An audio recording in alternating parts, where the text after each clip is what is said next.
It's what we try to do in our own personal finance. And so sharing, these ideas is part and parcel of life for me. So just to give you a brief understanding.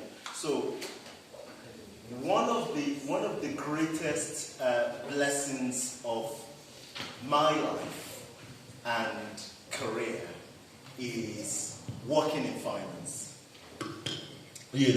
Growing up as I did in Nigeria, my parents impressed upon me that you had 3 career options. Anybody knows what those career options are? 3. You can be a doctor, yes. You can be a lawyer, or you can be a disgrace to the family. You know what they say, all the others. And so I found my way into finance, spent a lot of time working for the large, financial groups, and ultimately that led me to found my own company called Timeline. So I run a company called Timeline. Timeline is a financial technology company, and we manage 2.5 billion pounds of assets on behalf of our clients. And so, today the company is 42 people in 10 countries. 11 if you count Scotland as a country. Maybe we'll get there.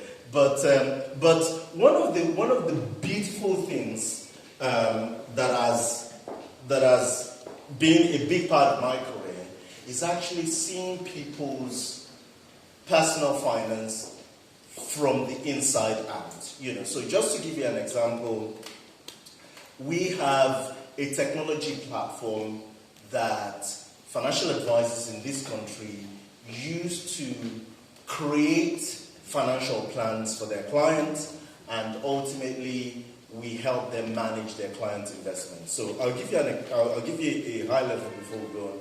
So a typical client that we see is a couple in their 50s, and between them they have £250,000 each in liquid assets. So that means they have £500,000 in liquid assets. That's excluding their wealth. So that's money that is in their ISAs, in their pensions, and maybe some sort of general investment account. And then that excludes the value of their property, doesn't include the value of their cars. But we do see on the platform, what they own as well as what they owe. So we see their assets, we see their liabilities, we see their goals, we see their objectives, and taking all of that knowledge, the Bible says that the things that we have seen, that we have handled, so taking all of that knowledge, you can pick themes, you can pick important themes in terms of lessons, and you can draw lessons of how people build wealth. And you will be surprised that wealth is not what we think it is. You know that, right? So wealth is not what you see. Wealth is not the car. Wealth is not the house per se. Wealth is actually the part that you don't see. The value in the business, the value in the pension. You and I are going to find out about it again. Last time I did a presentation. It's good to see you, my friend. The value of the, you're the one I'm talking to. So the value of their pensions, the things that you don't see in the sort of everyday. So let's just have a look. Right, so you won't see I don't think you can see this properly. So this is wealth in the UK. So the ONS every year does a survey, and they put all the data together, and they pull data of people's assets, right? And then you know what they do? They divvy these things into percentiles, actually into deciles, right? So let's just give you an example. If Elon Musk, right? If we put Elon Musk in this room, everybody would be a multi-billion. So if we put Elon Musk in this room, we can say, on average, everybody is a multi-billionaire. Do you understand what I say, right? So if you put Elon Musk in it, because what averages do is that you put Elon Musk in this room, and then we take all of our net worth, we add it together, we divide it by the number of people in the room, and we assume that everybody has the same. Right? That's what averages do.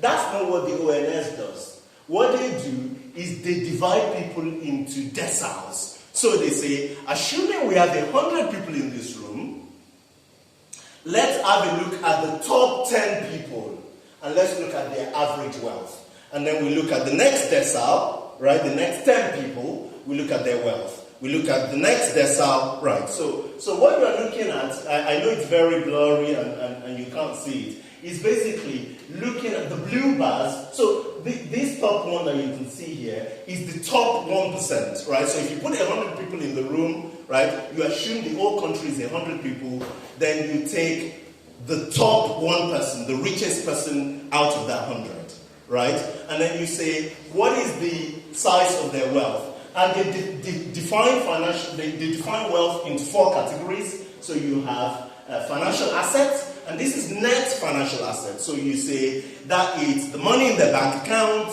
the money in their sort of investment account, and then you net off their wealth, so their debt from that financial asset if they have, car loans, all those sort of things. So so the blue bar is the financial assets. Then the physical assets is their properties. Then you have, physical assets is not property. Physical asset is belongings, right? Not non-property belongings. So, I don't know, cars. You can put cars in that, household stuff that they have. And then you have the net property. So this is taking the value of the property and deducting the mortgage from it. And then you have the private pensions, right? What jumps at you when you look at this? So the yellow bar is their private pensions. So the top 1% of people in this country. Where do you think that, so to give you an idea, these people have a net worth, so this is household by the way, top 1% household in this country, they have a net worth of £4.5 million on average, right? So the wealth is. What can you draw from just looking at that bar, this bar?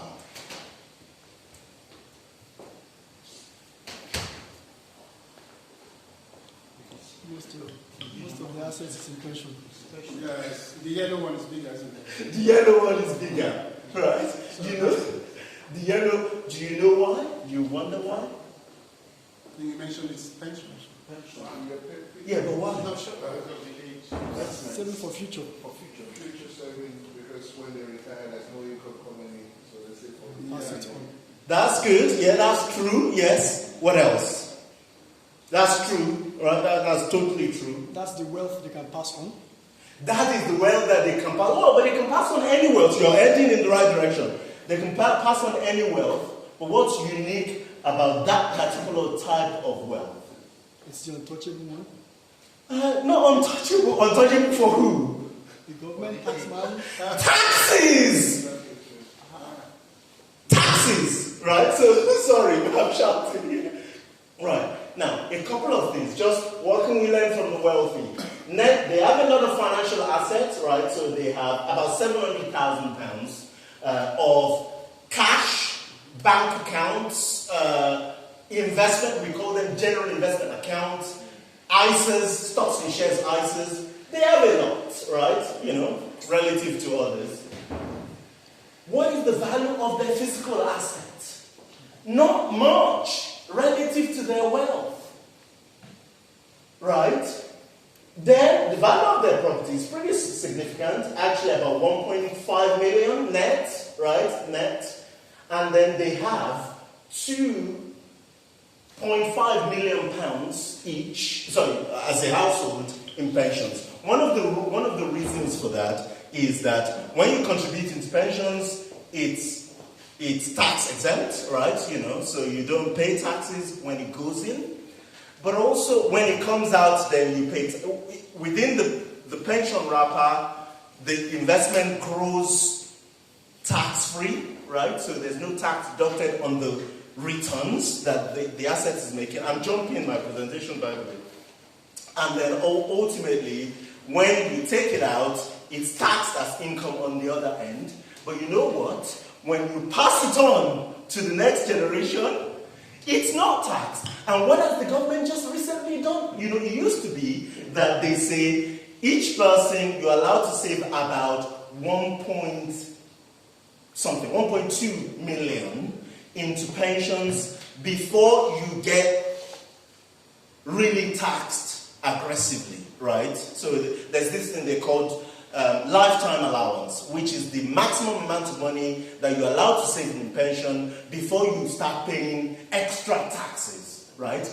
You know what the government has recently done? They've removed that. So that's why, you know, like the allowance was 1.2 million. If you had a couple, they invest they haven't invested 1.1, but by the time their pension reaches that level, they stop contributing into it, right? Now, the government has just done something recently, so this is what the latest chancellor's done. It's just, and he's done that because of doctors. You know, we have doctors in the room. You look like a doctor, sir. Oh, no, you're no, okay. But you know what? He's done that because of doctors. So he's removed that allowance. So actually a lot of people saving, so a lot of the wealthier people are going to benefit more, more money that they can stock away in tax-exempt assets, and they can pass on to their children without taxes. But that's not the crux of my point, actually, from this slide. That's the entire thing I just said is a digression. You look at the top 10 households, so the top 10% households have a net worth of about £2 million, so that's £1 million per couple. That would be the type of couple that we see, right? Because they have, you know, £500,000 investment, they have the value of their house and other things. So again, overwhelmingly, a lot of their assets are in things that, most of their assets are in the things that you don't see. The bottom 10% in this country have a negative net worth, I'm sorry to say, right? You know, so the bottom 10% of wealth have nothing. The median wealth in the country is actually about £300,000 net, right? You know, so if you put 100 people in the room, or 100 family, half of them would have net worth of around £300,000. The other half will have, of £300,000 or less. The other half will have £300,000 or more. A chunk of that is in their property. A chunk of that is in, pensions and things like that. Now, this is where it gets very interesting. So this is wealth by ethnicity. This breaks my heart, you know, when I look at this. So this is wealth by ethnicity, and basically what this does is to look at the average wealth in the UK depending on the ethnic origin of the people. And again, what you see, brothers, what's the pattern? Red is higher than blue. Sorry? Red is higher than blue. The red is higher. Oh, I like that. Well, red is a good observation, sir. Red is the median wealth. What I said about, you know, we divide the wealth by everybody. Sorry, is the mean wealth. Red is the mean wealth. Blue is the median, which is the midpoint. So half of people have less wealth than that, and the other half have more wealth than that. But the point I'm really trying to get to is that Black African is the least wealthy, I'm sorry to say, of all the ethnic minorities. Of all the ethnicities. You see, white British median wealth is actually closer to that 300,000. Indian is the same. Great Britain, on average, is around that 300,000. Sorry? So Great Britain is everybody, including black, white, you know, Asians. So this is everybody. And then we say, okay, let's look at different ethnicity and compare them to everybody. And so this is what you see. And look, there's a lot of reasons for that. One, a big part of that is, you know, just the fact that, you know, we have less historical records in this country. wealth is transferred by generation. The Bible says, a righteous man leaves inheritance to his children's children, right? So wealth is transferred, across generation. And so, if you're like me, you're first generation British, and you have not received anything. You're not going to. You've parked that side. It's not. You haven't received wealth. The onus is on you and me to change our family's economic story, and the decisions that we make affect generations that come after us. And I think that's really important. Look, I'm not trying to paint a bad picture. There are several categories, several things that actually gives me hope and courage, about wealth. One of those is that more of our children are going to school, into uni, relative to the population, right? And also going to get advanced degrees. So for instance, black people represent about 4% of this country, but if you look at graduates, we actually make up something like 8% of graduates and something like 6% of advanced degrees. That is incredibly, promising when you look at those things. Now, if anyone tells you that degrees don't correlate with wealth, don't believe them. Because actually there's a very strong correlation between wealth and degrees. Now, I'm not saying that causation is different than correlation, right? I'm not saying degrees cause wealth. I'm just saying there is a very strong correlation between degrees and wealth. But look, when you start to think about, your own individual financial journey, there are 4 things that I say at the starting point for everybody, every one of us to really think about. And one of those core pillars, so if you think of 4 pillars of a house, one of those 4 pillars is understanding what your net worth is. Yeah, understanding what your net worth as a household is, right? So, every year, I sit down with my wife and we say, what is the value of everything we own? And let's juxtapose that against the value of everything we owe. So you take all the assets, you take it against the liabilities, and what you have is your net worth. And tracking that on at least an annual basis gives you a sense of the journey, a sense of the progress that you are making along the way. So, one of the big things that we see in our software is that, financial advisors track their clients' net worth on a regular basis, and this is important because how else do you measure progress, right? How else do you measure progress if you don't track? So, tracking the net worth is a really important thing. Second is learning to earn. One of the challenges that we that we see is that there is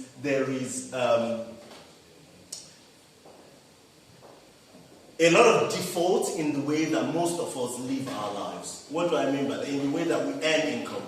We assume that, you get a degree, you get a job, and then you try to progress around, throughout your career is the only way to earn wealth.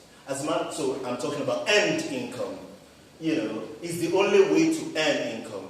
In reality, there are other ways, So this quadrant thing that you see is just a simple visualization. So this is by a guy called Robert Kiyosaki. I actually disagree with a lot of the things that Robert Kiyosaki teaches, but this is really powerful. And he says, you're an employee, you have a job. Now, I am not going to criticize that way of earning wealth because, I have been there. A lot of people have been there. And I don't see it as do or don't. So in other words, you're either an entrepreneur or you're an employee. As a matter of fact, some of the best examples that I see are people who do have a stable earned income and they find other ways to generate income. So, that quadrant goes from, being an employee, having a job. It's the most taxed kind of wealth. In other words, earned income is taxed more than any other income. Business owners get taxed less. Of course, it's a bit more challenging to build a business, and by business I mean you have people working for you, right? That's the B quadrant. You have a self-employed quadrant, which is you do work for yourself, right? And you work for multiple people, but it's mostly you and, maybe an assistant or somebody else. So you are the rainmaker who goes out to find the job, and then of course you have the investor quadrant. The reality is that, to me, this isn't about you just sit in one quadrant and all the other quadrants are inaccessible, or you are an investor and all the other quadrants are you don't play there. Generally, when you see business owners, they also have investor type or investment type way of generating income. I'm not going to worry about it. This is just income by ethnicity, so you see that pattern. You can't see this. So the blue bar is black, and this is basically dividing black people. Dividing the income, average income, weekly income to different quadrants. And again, what you will see is that we have less people, compared to other ethnicity, we have less people in the sort of £2,000 a week quadrant. So these are people who earn £100,000 a year on average.